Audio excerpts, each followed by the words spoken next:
여러분 안녕하세요. 이지사이언스TV의 정인성 강사입니다. 자, 오늘은 키르요프 법칙에 대해서 설명해 보도록 할게요. 자, 키르요프 법칙이다라고 하는 것은 두 가지 법칙이 있죠. 첫 번째, 전류의 법칙입니다.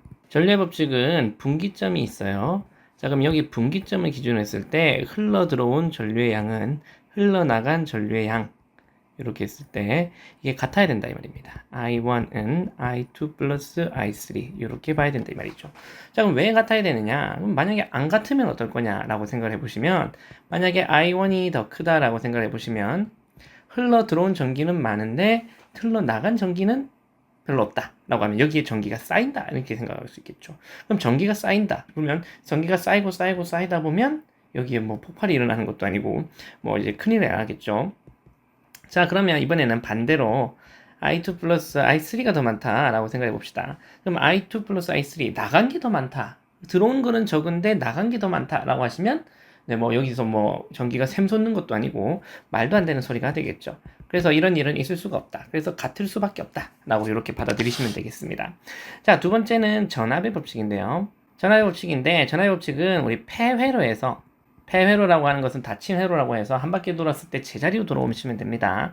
자, 이때 기전력의 합은 각 저항의 전압 강하의 합과 같다라고 하는 이런 얘기가 되겠습니다. 자, 이게 무슨 말이냐? 만약에 회로가 이렇게 생겼다라고 생각해 볼게요. R1, R2, R3 라고 하고 여기 V라고 하는 기전력이 있다라고 해보겠습니다. 그러면 우리 여기서 전류가 이쪽으로 I1만큼 흐르면 이렇게 갈라지니까 I2, I3만큼이다라고 생각해 볼게요. 자, 그러면 폐회로라고 하는 것은 한 바퀴를 돌아서 제자리로 오면 됩니다. 먼저 위로 이쪽으로 와서 제자리 왔을 때 여기 상태에서의 폐회로에서의 기전력의 합은 전압 강하의 합과 같다 이렇게 볼 수 있겠죠. 그러면 일단 기전력은 V가 되겠고 전압 강하는 I1이라고 하는 전류가 R1에 흐른다. 그리고 I2의 전류가 R2에 흐른다. 이렇게 보시면 되겠습니다. 자, 그리고 이번에는 회로를 이렇게 잡아볼게요. 아래쪽으로 이렇게 흘렀다. 그러면 여기에 맞게 또 잡아주시면 V라고 하는 것은 I1에 R1에 흐를 때에 생기는 전압 강화와 I3가 R3에 흐르는 전압 강화가 왔다. 이렇게 생각할 수 있겠죠. 자, 그리고 또 이 폐회로를 하나 더 잡을 수가 있습니다. 폐회로를 이렇게 잡을 수도 있겠죠. 자, 이렇게 잡아도 폐회로가 되는데, 자, 문제는 여기서는 기전력, 즉 전기를 일으키는 힘을 만들어주는 뭐 전지 같은 애가 없죠. 그래서 기전력은 0이 됩니다. 그러면 I2가 R2에 흐르는데 I3에서는 반대로 이제 흐르는 꼴이 되니까 마이너스 I3의 전류가 R3에 흐른다 라고 이렇게 볼 수 있겠죠. 그래서 이렇게 세 가지식을 만들 수가 있습니다. 자, 여기서 우리가 모르는 값이 있다면 이때에 이 만들어지는 이 세 개의 식을 통해서 연립을 통해 우리는 모르는 값을 찾을 수 있다. 이렇게 생각해 보실 수가 있겠습니다. 자, 그래서 이 키르요프 법칙에서 중요한 것은요, 이 폐회로를 잡을 때 전지 하나를 기준으로 잡는 게 훨씬 편하다라는 것을 기억해 두시면 문제에 엄청 큰 도움이 될 겁니다. 자, 그럼 직접 문제를 한번 풀어보시면서 이야기를 해볼게요. 자, 이렇게 나와 있다. 그러면 우리 여기 전지가 하나, 두 개가 있으니까 요 각각을 폐회로를 기준으로 잡아야 되겠죠. 자, 여기 플러스니까 요렇게 전류가 하나 흐른다. 요렇게 폐회로를 잡을 수가 있고, 또 요렇게 폐회로를 하나 잡을 수가 있겠습니다. 자, 우리 주황색으로 그린 것을 보시면요. 자, E1이다라고 하는 기전력, 즉 6V가 되겠죠. 자, 그럼 이때 흐르는 전류를 I1이다라고 하시면 빨간색으로 흐르는 전류가 I2 이렇게 되겠죠.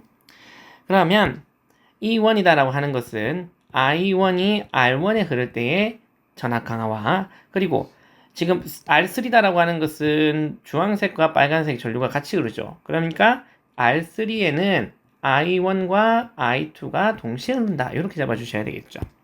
자, 빨간색 기준으로 봤을 때 이제 E2다라고 하는 것은요, I2가 R2에 흐르고 역시 R3가 I1과 I2가 동시에 흐르기 때문에 이렇게 잡아주셔야 되겠습니다.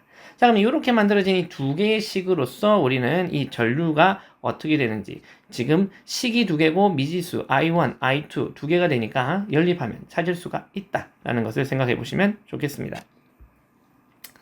자, 다음 문제도 똑같아요. 여기도 전지가 두 개가 나와 있죠. 그러면 폐회로를 어떻게 잡을지 생각해 주시면 좋겠죠. 폐회로 플러스를 기준으로 이쪽 방향으로 이렇게 돈다라고 잡아보시면 되겠죠. 이때 전류가 I1이다라고 해보겠습니다. 자, 밑에 걸 기준으로 하면 이쪽 방향으로 흐르죠. 이렇게 흐를 겁니다. 그러면 이렇게 잡죠. 그러면 지금 I1은 이쪽 방향으로 흐르는 것에 비해서 I2는 반대쪽으로 흐르죠. 그러면 이 12ohm이다라고 하는 전류에는 I1을 기준으로 하면 I1-I2의 전류가 흐를 거고 I2를 기준으로 하면 I2-I1의 전류가 흐른다라고 생각해 보셔야 되겠습니다. 자, 그러면 회로를 잡아 보시면 자, 빨간색 경로를 기준으로 하시면 자, 3V가 있습니다. 3V는 지금 12ohm에 걸리겠죠. 12ohm에 I1-I2의 방향이다. 이렇게 보셔야 되겠죠. 그리고 플러스 6ohm짜리의 I1이 흐른다. 이렇게 잡으셔야 되고 파란색을 기준으로 한다 그러시면 자 6V죠.